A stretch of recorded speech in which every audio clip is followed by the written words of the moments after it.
The storm came in from the north, the way storms always do up here. Without apology, without warning, just a wall of white that swallowed the tree line and kept walking. Mara Voss had been watching it from the window of the relay station for 20 minutes before she accepted it was real. She had a coffee going cold on the sill beside her, a paperback cracked face down on the cot, and 3 days' worth of unanswered messages from her brother back on the coast. She had come to Keldron Station because it was small and cold, and far from everything she had needed to be far from. 7 people on rotation, a dish array the size of a tennis court, a generator that hummed like an old dog, and silence that had weight to it. She had not come here to think. She had come here to stop. The storm disagreed. It hit the station just after 1900, and for 2 hours, it was only weather. The building shuddering, the generator cycling hard, Pietrov cursing in the equipment bay at a pressure coupling that had decided this was the moment to fail. Mara helped him bleed the line. They drank bad coffee from a thermos and listened to the wind try to peel the roof off. It was ordinary misery. She almost liked it. Then the storm passed, and Davin walked in from outside. Davin Solis had been at Keldron for 6 months before Mara arrived. He was one of those people who gave you his whole attention when he talked to you, which she had always found slightly exhausting. He repaired instruments during the day. In the evenings, he played cards with whoever would sit with him, and he always let the new arrivals win for the first few weeks, which Mara had figured out on day 3 and appreciated the courtesy of. He was, by every available measure, a decent and unremarkable man. He came in from the outside door with snow on his shoulders and his boots still crusted from the drifts, which was not possible. No one had gone out during the storm. She had been in the common room the entire time. She had watched the door. "Hey," he said. His voice was the same. "Hey," she said back, because she wasn't sure yet what else to say. He shook the snow off his jacket and moved toward the kitchen, and she watched the way he moved, and something in the base of her spine said, "Wrong," not loudly, just once. The way a floorboard speaks when you step on it in the dark and it says, "You are not alone here." She didn't say anything. She poured the rest of the cold coffee into the sink and went to bed. She had the first nightmare that night. In it, she was in the relay room, running a diagnostic on the dish array, and everything was normal except that she could feel something behind her, reading her. Not watching, reading. The way you scan a document. Her memories were pages, and something was flipping through them, fast and without interest, looking for something specific. She kept her eyes on the panel. She ran her diagnostics. She thought very carefully about nothing. She woke at 3 in the morning, with her heart punching out a rhythm she didn't recognize, and the certainty, absolute and sourceless, that the nightmare had not been a dream. She lay still for 6 minutes. She counted the seconds. It was a thing she'd done since she was small, when her father used to say that panic was just energy that hadn't found its purpose yet. Count to 60. Count again. Give the energy somewhere to go. By the time she reached 360, she had the shape of it. Something had come in with the storm. She spent the next day watching. She was careful about it. She had learned, in the years before Keldron, that the worst thing you can do when you suspect something is let the suspect know they're suspected. You observe from oblique angles. You ask questions that aren't questions. You let people talk. Devon was at breakfast, and he ate the way he always ate, except he put sugar in his coffee. She had, over 6 weeks of shared mornings, never once seen him put sugar in his coffee. It could mean nothing. People change habits. She watched Yenny refuel the auxiliary array. Yenny was loud and competent and South African and had a laugh you could hear through 2 walls. She was quiet that morning. Her movements were precise in a way they usually weren't. Yenny worked the way most experienced people work, with a kind of automatic fluency, muscle memory doing the heavy lifting. But that morning, every action was deliberate, considered, like someone reading instructions could mean nothing. She went to the equipment bay and found Pietrov doing inventory. He looked up when she came in, and she saw his eyes go to her face, and then slide down to her hands, and then back to her face, in a sequence that was somehow wrong. It was the right motion, but the wrong rhythm, like a sentence where the stresses fall on the wrong syllables. "Morning," he said. "Morning," she said. "You get that coupling sorted last night?" "Yes," he said. A pause that was half a beat too long. "It's working now." She nodded and left, 3 of them. Possibly, in 12 hours. She ate lunch alone at the small table in the corner, chewing methodically, running numbers. Keldron had 7 staff on current rotation. Herself, Davin, Yeni, Pietrov, Okafor, and two techs named Rice and Bloom, who mostly lived in the sub-array building and appeared at meals about half the time. She had interactions with 3 people this morning. All 3 had produced one anomaly each. Individually, nothing. Together, the beginning of a pattern. She needed to think about this carefully. Assumption 1. Something non-human arrived in or during the storm. Assumption 2. It could take on the form and apparent personality of a human being. Assumption 3. It could not perfectly replicate human behavior. There were tells. Assumption 4. She did not know if it knew she had noticed. This was the one that mattered. She kept her face neutral and ate her lunch and laughed once at a joke Okafor made from across the room. She watched Okafor laugh in return. The laugh looked right. She filed that. Whatever it was, if they did not know she'd noticed, then she had time. If they did know, then the fact that she was still sitting here eating reconstituted pasta suggested they needed something from her before they could act. The nightmare, the reading. She thought about what it had been looking for. Her memories, yes, but specifically, what specifically? Not childhood, not her brother's face. It had gone through her work memory, her access codes, her understanding of the dish array, her knowledge of the relay protocols. She put her fork down very quietly. They wanted the dish. She did not know if there were more of them somewhere. A ship, a collection point.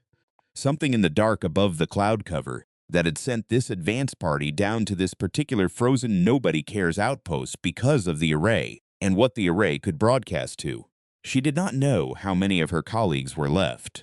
She did not know if the ones who had been replaced were dead or stored somewhere, or simply gone in some way she had no word for.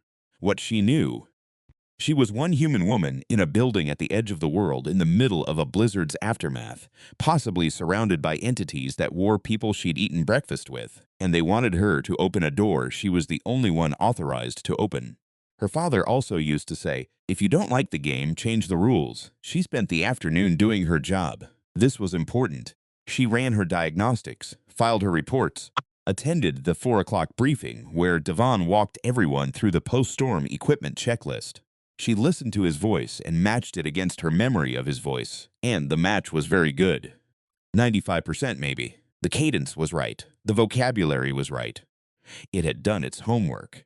But at one point he referenced the coupling repair that Pietrov had done the night before, and he called it the pressure fitting instead of the pressure coupling. Devan had been here 6 months. Pietrov had called it a coupling in Mara's presence. She had called it a coupling.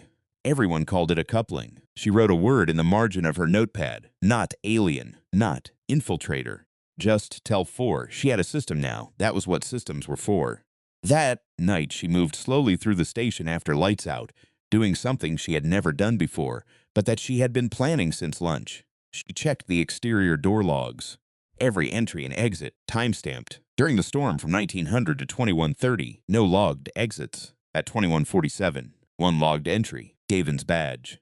Except no exit had been logged before it. You cannot enter from outside without first having left. The system hadn't flagged it because the door override was accessible to senior staff during emergencies, and the storm had tripped an automatic emergency flag. Something had used the emergency access to enter without a prior exit record. It had come from outside during the storm. She stood in the cold corridor for a long moment, the log screen glowing blue in her face, and made a decision. She was not going to die in this station. More specifically, she was not going to let them have the array. The dish at Keldron Station was old by current standards, but powerful by any standard that mattered. A Class IV relay array with a broadcast range that, if properly aimed, could reach every settled position in the outer belt. If something wanted to send a signal from this rock, a signal no one would have reason to question, because it would be coming from an authorized station using authorized protocols, this was the place to do it. And she was the only one with the full access sequence. Davin had half of it. Pietrov had a maintenance override that was nearly useless without the primary key. She had everything. The nightmare made sense now. They had been in her head, pulling at the edges of the access protocol she had memorized on her second day. She had drilled it until it was bone deep. 7 digits, a biometric confirm, a secondary verbal code she'd set herself on rotation start. They had most of it. They were missing the verbal code. The verbal code was a 12-word phrase she had chosen from her brother's last message to her, the one she hadn't answered yet. A stupid, affectionate, embarrassing string of words that she had picked precisely because it was the kind of thing she would never say out loud in front of anyone. It lived only in her head, in the register she associated with home and the smell of coffee made right, and the particular quality of winter light through her brother's kitchen window. They could map her work memory all they wanted. They were not getting that. She went back to her room and sat on her cot with her boots still on and thought through the geometry of the problem. She needed two things: to lock down the array before they could use it, or force her to open it, and to tell someone outside the station what was happening here. Both tasks required access to systems that could alert them. Both tasks required her to move through a station that might be watching her. The advantage she had was the advantage any human being has when they decide to stop reacting and start choosing. She could plan in a way they apparently couldn't fully predict. Their model of her was built from her memories, not from the decision she had made 3 hours ago in a cafeteria over reconstituted pasta. They knew who she had been. They didn't know who she was being right now. She waited until 2 in the morning. She had, over 6 weeks, established herself as a terrible sleeper who wandered the station at odd hours with a thermos. She had done this without planning it, simply because it was true, and now it was useful in the specific way that honest things often are. It was documented in her pattern, it was expected, it was invisible. She made coffee, she wandered. The station was quiet in the way that large cold buildings are quiet, which is not actually quiet at all. It is a collection of mechanical sounds and temperature-related groans, and the particular white noise of insulation doing its work. She had learned this place's vocabulary over 6 weeks, and she moved through it fluently, coffee in hand, apparently aimless. The sub-array building was accessible through a connector tunnel from the main station, and it had its own server cluster that ran a secondary communication channel, technically a maintenance channel, used to report hardware faults to the off-site support desk. It was not encrypted. It was not monitored in the way the main systems were, and it could, if you formatted the fault report correctly, include a text string of up to 500 characters. She had composed the message in her head during dinner. She sat down at the maintenance terminal in the sub-array building, which smelled like cold metal and transformer oil, and she typed quickly, keeping the screen brightness low. The message was addressed to the off-site support desk, and it was formatted as a routine fault report, and embedded in the technical noise of it was the following: Keldron Station. Infiltration event. Unknown entities minimum 3 confirmed. Probable replacement of crew members do not respond on standard channels. Array lockdown required authorization Omega-7, request external trigger. Voss M station lead, she sent it. Then she went to the array lockdown panel, which required her full access sequence, and she opened the authorization screen, and she started typing. You don't need to do that. The voice came from behind her. It was Davin's voice, which was to say it was an excellent copy of Davin's voice. And when she turned, he was standing in the entrance to the sub-array building in his socks with his arms at his sides. He looked relaxed in the way that things look relaxed when they don't understand why relaxation is a performance. I think I do, she said. Her name in his voice, shaped just the way he would have shaped it. We only need access. When we have it, we'll go. No one will be hurt. Where is Davin? She said. The real one. A pause. Just a fraction of a second. I am Davin. You put sugar in your coffee this morning, she said. He takes it black. He's taken it black for 6 months. You called the pressure coupling a pressure fitting. His hands don't move right when he's doing inventory. You're too deliberate. There's no muscle memory in it. You entered the station during the storm without a prior exit record. She kept her voice level. I've been counting your tells since this morning. I'm up to 11. Another pause. Longer this time. Something moved behind the eyes that were Davin's eyes. You noticed, it said. The voice had shifted fractionally. Still his, but the effort had come out of it. Like a musician stopping pretending they're not reading the sheet music. I'm a human being, she said. Noticing things is what we do. The access code. It didn't move toward her. That was interesting. The 12-word phrase. We could not locate it. No, she said. You couldn't. We can take it if we need to. She held up her left hand, palm out. In it was the small emergency beacon that lived in her jacket pocket, a direct uplink to the orbital relay that bypassed every station system, that required no access code, that broadcast on a frequency used specifically for crew in danger scenarios. She had pulled it from her pocket in the same motion as turning around. If I press this, she said, an emergency flag goes up on the orbital relay. It timestamps, it logs my position. And then, regardless of what happens to me, the people who come to check on this station will know something went wrong here, at this time, with me in this room. The thing wearing Davin's face looked at the beacon. You've already sent a message, it said, through the maintenance channel. Yes, we'll deny it. You can try, she said, but here's what you don't understand. You've been reading my memories, pulling at my access codes, trying to map my mind so you can do this quietly, without a trace, without anyone knowing you were here. That means you need it quiet. That means a flag on the orbital relay, a fault report in the maintenance logs, and whatever my brother does when he doesn't hear from me for long enough. That all works against you. She kept her eyes on its face. You need me cooperative. You've needed me cooperative since you got here. That's the only reason I'm still standing here having this conversation. It was very still. The kind of still that large things are when they are thinking. What do you want, it said. And the voice was not quite Davin's anymore. Lower, textured differently, like hearing the instrument beneath the played note. I want to know if they're alive, she said, a long pause. The ones we replaced, yes, they are. A beat. We have no need to damage them. We require only the template. The word template landed cold. She filed it and kept her expression level. And the others? Okafor, Risk, Blum, unchanged. Why? We did not have time to prepare. The storm window was shorter than projected.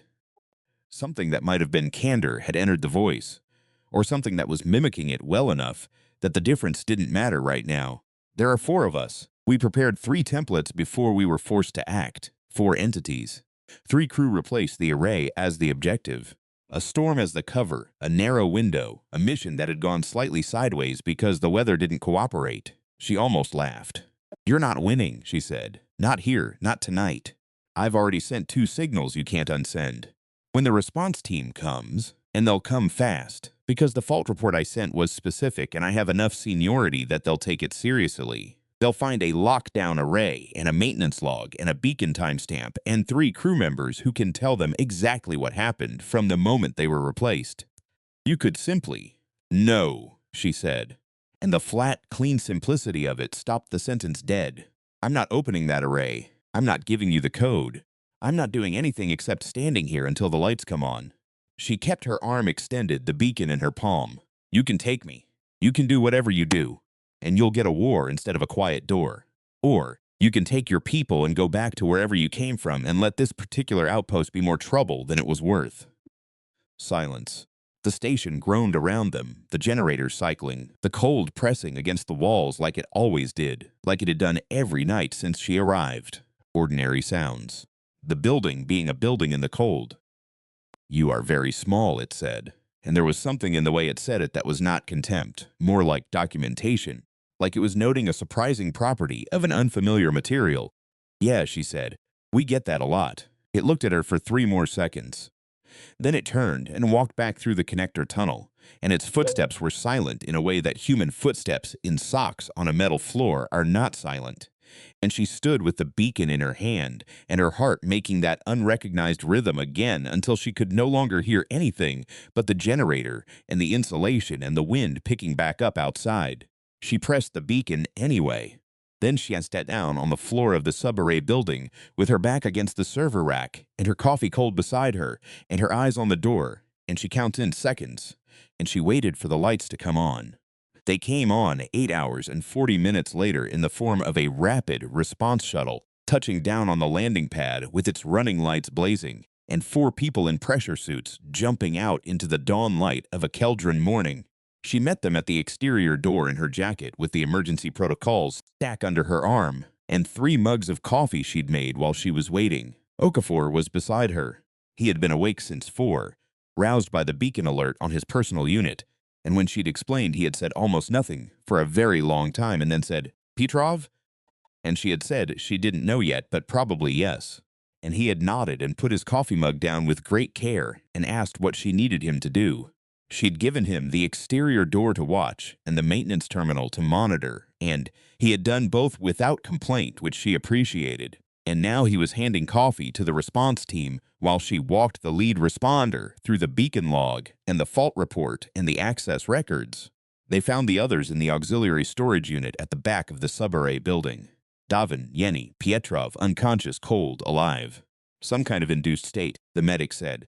Not medical stasis, but close to it. They would be fine. And the 4 that replaced them, the lead responder asked. Gone, Mara said. I don't know when exactly. Sometime in the early hours. He looked at her with the particular expression people use when they are recalibrating how seriously to take a person. You spent the night in there alone with 4 of them. 3, she said. One of them I don't think ever showed itself directly. I only ever confirmed 3. She thought about the 4th. Somewhere in the station she hadn't looked, watching, waiting, deciding that the quiet retreat was the better option. She had made that option the one that made sense. She was satisfied with that. The array's locked down. I'll need you to witness the reset before I reopen it. I want the authorization sequence changed and logged externally today. Agreed. He was still looking at her the same way. Ms. Voss, when did you first realize something was wrong? She thought about it. When Davin came in from outside during a storm he couldn't have been outside in, she said. About 30 seconds after that, I'd say. And then I had breakfast, she said. And I started counting. He wrote something in his notes. She watched him write it and didn't offer to help him understand it. Some things explain themselves if you gave them room. Okafor handed her a fresh mug from the tray he'd somehow produced. She had not seen him go back to the kitchen, and she drank it standing in the cold morning air while the response team moved through her station with their equipment and their clipboards and their careful, systematic processes. She thought about the thing that had worn Devon's face, the way it had said, "You are very small," not as an insult, as an observation. Like it had been working with a model of human beings that had not included this specific behavior and was now revising. She thought about what it had been looking for in her dreams. The access code, yes, but also the shape of her, the way she was built, what she was made of. She had felt it the way you feel fingers searching for a door in the dark. What it had found was a woman who counted things, not a soldier, not a hero, not someone with a weapon or a rescue plan or any particular physical advantage in a station full of entities that could wear human faces like clothing. Just a woman who had come to the end of the world to get some peace and quiet, who had grown up with a father who said panic is just energy without a purpose, who had spent 6 weeks learning the sounds a building makes in the cold, who had, somewhere between a bad cup of coffee and a good cup of coffee, decided that she was not going to let today be the day she stopped counting. The sun was fully up now, painting the snow in shades that had no name. The dish array stood in the morning light, locked and silent and pointed at nothing, intact, hers. She finished the coffee and went inside to start the paperwork. There was always paperwork. That was the thing about survival that nobody mentioned in the stories. The part after, the forms in triplicate, the incident logs, the calm, careful accounting of everything that happened and everything that didn't. She had always been good at that too. Okafor found her at the kitchen table an hour later, the forms half done and a fresh coffee at her elbow, and the early morning quiet settling over the station like something earned. Devon's awake, he said, asking for coffee. Of course he is, she said, and asking who kept the array locked. She wrote another line in the incident log without looking up. Tell him I did. He said to say thank you. Tell him to say it himself when he can walk, she said, and tell him his coffee is black. I don't know where anyone got the idea that he takes sugar. Okafor stood in the kitchen doorway for a moment, and she could feel him looking at her with something she didn't quite have the energy to name. Mara, he said. We're scared? She considered it honestly. The cot at 3 in the morning, the 6 minutes of counting, the subarray building with its cold and its transformer smell, and the thing in Davin's body standing in the door with its arms at its sides. Yes, she said, but you stayed. I know how to do scared, she said. I've had practice. She turned back to the forms. Outside, the snow reflected the sun in a white so bright it was almost blue, and the dish stood against it like a marker, like a kept promise, like the small unmoved thing at the center of a very large storm. She wrote the date at the top of the next page. She kept counting.